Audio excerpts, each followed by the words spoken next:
I want to talk to you today about cancel culture. What is cancel culture?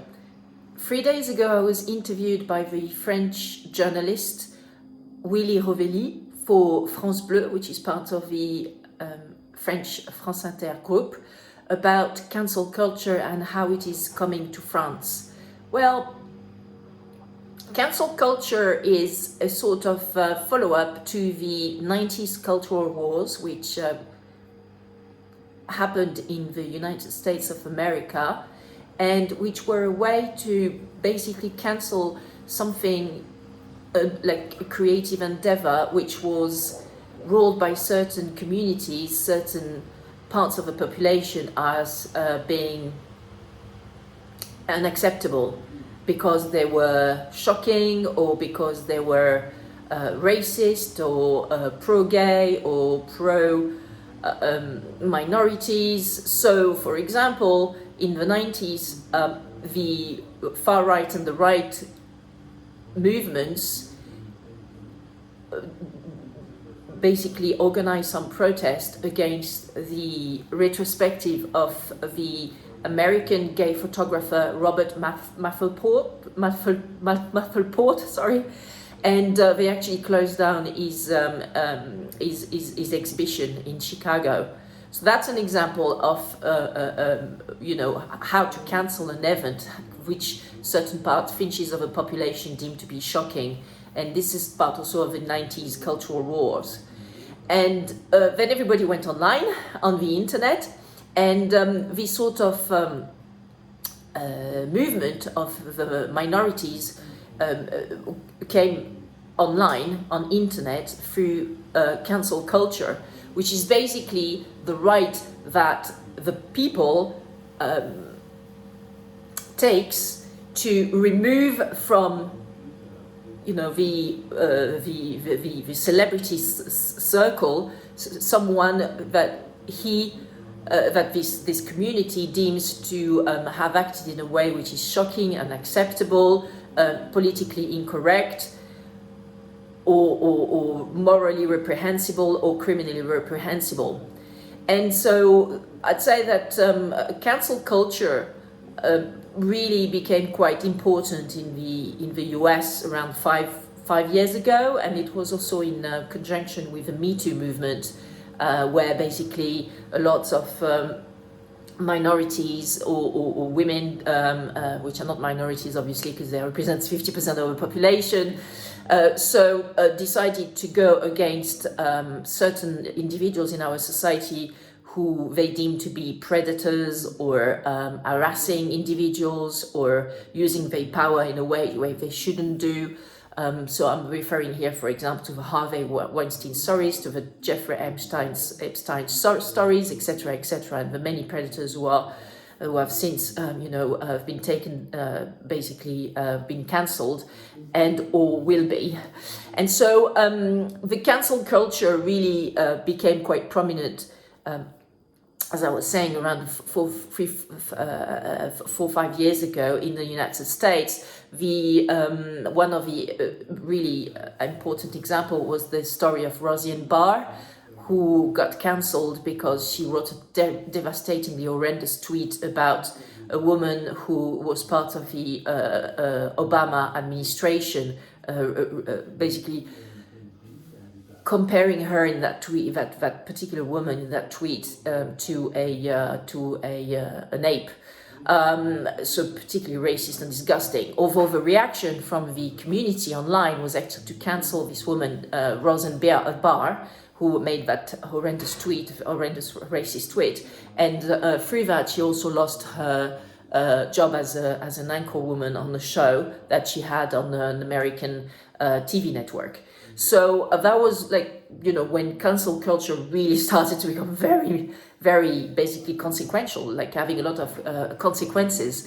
More recently, we've seen with the Meghan Markle and Prince Harry disclosures about certain members of the UK press being very racist against them or making some comments which were unacceptable. And so the following day, Piers Morgan, who was one of his people who were who had been deprecating Meghan Markle, her baby, and her husband, was fired from his job. Another example of cancel culture. In France, I would say that one of the very prominent examples of cancel culture was Moa Lasquale, the French rapper, who got completely cancelled because some women came out by explaining that he was actually a very, very violent and basically sexually assaulting them and being extremely violent, etc. So for Warner, his record company decided to not release his second album, which to a degree is a shame, because he's a very good rapper, but I can completely understand that certain behaviors should not be tolerated. And while he's waiting for his criminal trial, I understand that Warner, his record company, will not release his second album. So that's an example. So what I'm trying to say here is that cancel culture, now 5 years down the line, since it's been created, is definitely coming to our European shores in the UK and also France. I would say that cancel culture, la culture de l'annulation in French, has started to become more prominent around September 2020, and I'm sure it's going to become even more prominent because, of course, we are all online on social media, even more now than ever, because we all work from home. We don't commute anymore since we are in this pandemic lockdown, some of us, and teleworking is definitely advised by all of the governments. So what happens online is becoming even more prevalent. So how do you reconcile this increase of cancel culture with freedom of speech?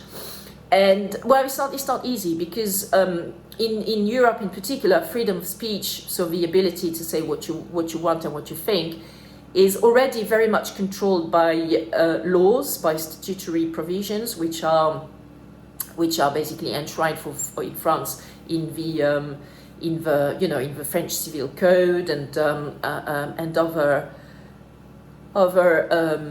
other laws.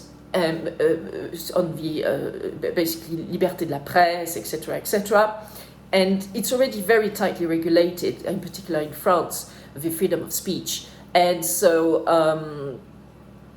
we are very much shackled due to the fact that if you say something which is deemed derogatory by certain minorities, you could actually end up being sued for defamation, so defamation, libel, the whole lot. And honestly, the French do that a lot, even against journalists, by the way. So yes, there's already a very strong body of law of laws and also case law, which basically puts a very tight grip on freedom of speech. So that, in addition to the cancel culture, which basically means that an online community could, on a whim, basically cancel a celebrity or an individual because of his or her behavior, while there aren't any criminal sanctions against that individual, but just because what he or she has done is deemed to be politically incorrect or annoying or shocking. That means that, at the moment, we don't have much civil liberty going on, in particular in France, about the freedom of expression and freedom of speech, which really is a problem. I hope that 2021 will allow us to, get back to a more balanced view here in relation to that, because freedom of speech is essential in democracy. In the UK, it's not so much that the freedom of speech is tightly limited and shackled by written laws. Usually it's a body of case law, because it's common law that applies in the UK. Although there are a few laws against, for example, the interdiction, like forbidding people from online bullying, etc. So there are some statutory laws about that, but usually it's a case law in the UK, which is more common, because it is, as I said, a common law country like the US. So my view further to reviewing the UK case law about freedom of expression and freedom of speech and how it is limited is that it's very, very much limited by the UK government and judiciary. institutions that they basically, take some fairly severe decisions against individuals who've made certain comments, etc., etc. Although there always seems to be an exception with the tabloids, who seem to be able to say whatever the heck they want, and that's tough. For example, cancel culture has led, and also the fact that the tabloids are making some terrible comments about UK celebrities has actually led to several suicides. One of the most recent being the one of Caroline Flack, who was basically very much bullied by the UK tabloids because she lost, I don't know, it was not very clear, but basically she lost her position in a show, in a TV show in the UK, so she became the joke of many tabloids. And so she committed suicide. There must have been some other reasons as well, but she was also cancelled online. So that was also one of the first examples when you could see the, basically negative impact of cancel culture in the UK. So hang in there, guys. It's not easy at the moment, both online and offline. We are very much shackled in relation to what we can say or we can write, etc. But so as a creative, who are of course my audience here, you have to be careful. You really do have to also seek a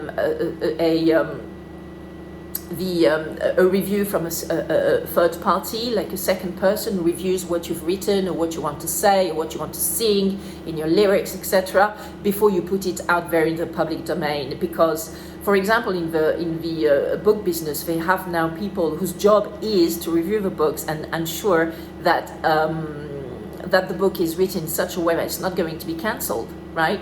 His or her author and the content of a book will not be cancelled. So the job of these people is actually to check and to review and to provide comments and say, okay, so this is a bit too sensitive, or here, for example, okay, so you are a white heterosexual male, and it's perhaps not such a good idea for you to write about an Afro-American gay woman because you're not part of this community. So it means that there's a lot of censorship going on in the creative industries, in particular the book publishing industry, and also probably also the music industry, in order to limit, this risk of being cancelled by pop culture and the online communities.